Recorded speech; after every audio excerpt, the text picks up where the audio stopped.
আজি আমি ৰাতিপুৱা আহাৰৰ কাৰণে কেইটামান বস্তু যোগাৰ কৰি থৈছোঁ গাজৰ ঘিউ এনেকৈ গাজৰখিনি এনেকৈ পিচি লোৱা হৈছে তাৰপৰা চুজিখিনি অলপ গৰম কৰি লোৱা হৈছে তাৰপৰা ইয়াত মানে পকৰি বনাই আছে দেখিছেনে মায়ে ধুনীয়াকৈ তৈয়াৰ কৰি পকৰি বনাইছে তাৰপৰা আমি এইখিনি দেখিছেনে পকৰি হৈ গৈছে তাৰপৰা এই গাজৰখিনি অকণমান এনেকৈ লৰাই লোৱা হৈছে গৰম কৰি চাব পাৰে এটা গাজৰৰ লগত চুজি মিহলাই ইয়াতে গাখীৰ দি এটা জলপান ৰেডি কৰা হৈছে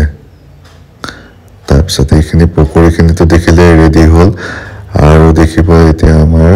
প্লেট লাগি গৈছে পুৰা দেখিলে ৰাতিপুৱা কণী এইপিনে গাজৰ সেইখিনি কেক এনেকুৱা ধৰণে